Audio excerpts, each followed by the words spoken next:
Thank you. Thank you, Ranking Member Crow. I would say, I think what makes it most difficult, bad policy is difficult to defend. And I would say that, I'm glad you spoke about Afghanistan. It does matter to have answers to your questions in a timely way. The withdrawal being in August, I was here in this room asking questions in March prior to the withdrawal, and I asked three very specific questions. How many SIVs were they anticipating? How many when you count each of their family members? And how many staff did State Department have working on that? State did not have the answer. State promised to get us the answer, never got us the answer. And we know that right now to this moment, there was no attempt to get that answer for us, and people are still running for their lives. That's the result of what happens when you all don't get us the answer. That's not a question right now, Mr. Verma. I will have my time to ask questions. Right now, I'm going to recognize Mr. Mills for 5 minutes. Thank you so much, Mr. Chairman. Thank you both for being here. I really appreciate it. Deputy Secretary Verma, great to meet you in person. We've exchanged some phone calls and texts. One of the things that one of my colleagues and also my fellow brother in Combat Arms, Mr. Crow, has said is that start with a question, get the facts. So I'm going to start with a question. In August of 2021, President Biden made a comment and said that if you just show your blue passport at HKIA, that you'll be permitted to enter and allowed on the aircraft. Is that correct? Well, I think you know, Congressman, what was happening in August of 2021 at that airport and how dangerous it was. Deputy Secretary, we are not debating at all. I completely agree with you that it was chaotic. I completely agree with so you. We I got just out want to know, did he make we got that out statement? 124,000 people, including 6,000 Americans, and the ability Deputy to Secretary, show a blue passport this is how things get taken challenging. out of context and start getting heated up. It's just a simple yes or no. Did President Biden make that comment or not? I don't know. I wasn't at the department at the time, frankly. Do you happen to remember? Because he made it clear if you're a blue passport holder and you show your passport at the gate that you'd be permitted to enter. That was in a direct quote. Sir, my apologies. We were taking a lot of intake at that time. I actually don't remember the president's comments on that. Understood. Well, he did actually make that comment. And if you will, can you just roll a piece of video first? Because that starts with my question. Now let's get to the fact. It's actually going to be the one on Afghanistan. Oh, you guys don't have that one. Okay. There was blue passport holders sitting outside on August 26th of 2021. Mr. Mills, will you pause for a moment? We could pause the time. We have whatever video you want? We can Do we have check that for other a minute. videos? Just pause this time. I don't think they brought that one in, unfortunately. No, you sure? Too many actual videos to be entered into record. But I would request to be entered into record, Mr. Chairman, the video of Americans waving their passport August 26th of 2021 outside of the Abbey Gate, not being permitted entry, and subsequently losing their lives and being blown into the canal. So I'm going to go ahead and continue on. We talk about facts all the time. We talk about what actually took place and what occurred. Secretary Verma and I have actually discussed the idea that we have a policy and a budgeting issue when it comes to being responsive to Americans that are abroad. But I want to figure out how it is that private citizens and others are able to do things that the whole of government and its entire power is unable and unsuccessful in being able to do. And I want to provide a couple of examples. So here's the first one, which is a mother and 3 children born and raised Amarillo, Texas natives that Congressman Ronnie Jackson out of Texas 13 had requested State Department assistance and support for, and as a Rear Admiral had requested support from the Department of Defense and was denied and not even given any ability to try and get this family into the HKIA area when they were sitting at the gate. And the actual guard said that the only thing the State Department has to do is even say your name over the actual comms, and we will permit you in. Task Force Afghanistan said that we cannot provide that level of assistance, to say their name. But that's okay. After 11 days and multiple attempts by the State Department and others to thwart our efforts, which we came to find, that's that family successfully rescued by myself and my team. Now let's look at other examples of this. In October 7th, we had the barbaric and horrendous incidents in Israel.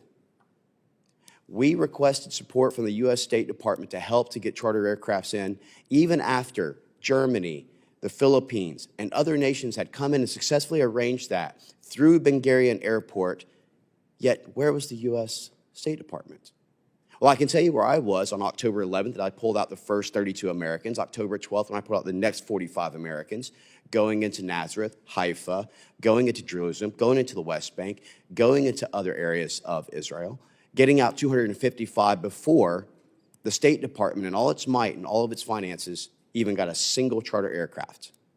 Now let's go to one more recent incident, an example. The spokesperson, Mr. Miller, of the U.S. State Department made a comment about Haiti and its current disheveled capability of Jimmy Chabrier, which is known as barbecue, taking over with Mencken Khan, G9, and the rest of the actual gangs who have terrorized and set fire and cannibalized individuals.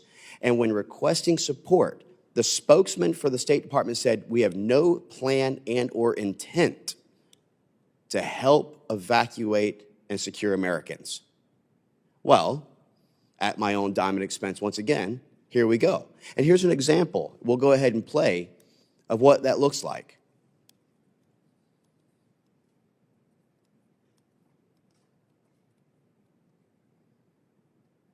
These are Americans who had requested multiple times from the U.S. State Department to gain assistance to be able to get them from their actual orphanage, to include the gentleman Mitch Albom, a very well-known author and radio host, who, by the way, is a known and well-registered Democrat. You see, when we care about the safety and security of Americans, we don't look at political affiliations or gender or race or religion or other things which are other descript. We care that they're a blue passport holder, and that's supposed to matter. We went on to not only rescue them, but to also rescue 13 more after that, to include a 2-month-old baby and a 3-year-old little girl who had been hiding and locking themselves in a chapel. Now, I'm puzzled at how the President of the United States and the United States DOS is telling us that they don't have the ability to help and rescue these Americans when private citizens with limited resources can achieve these great feats. And there's other organizations who are doing amazing things.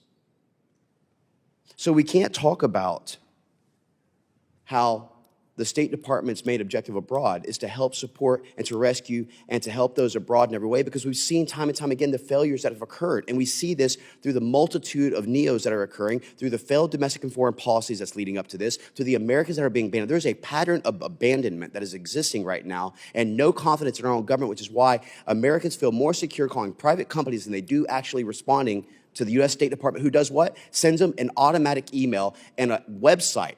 Please go ahead and fill out. But guess what? The good thing is you do get shamed into your jobs, because now all of a sudden you had no intent, no purpose, or no plan to rescue Americans. Now you're sending a charter. That's what it takes to get the State Department to do their jobs. And that's unacceptable. So you need to let us know the resources, assets, and what needs to be done, because we're willing to help that, but we get nothing from you in return. With that, I yield back, and thank you for indulging my questions, Mr. Chairman. Thank you, Mr. Mills. Chair now recognizes Ms. Titus.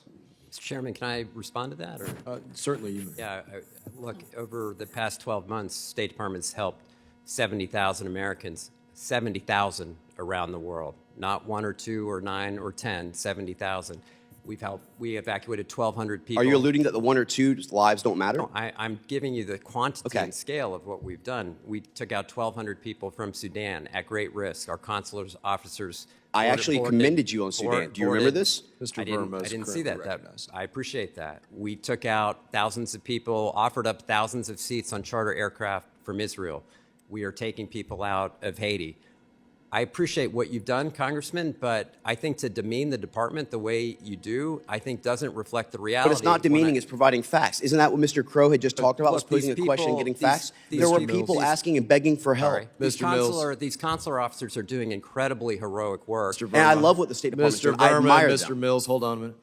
Mr. Mills, I'm happy to do a second round. If you have more questions, Mr. Verma, you can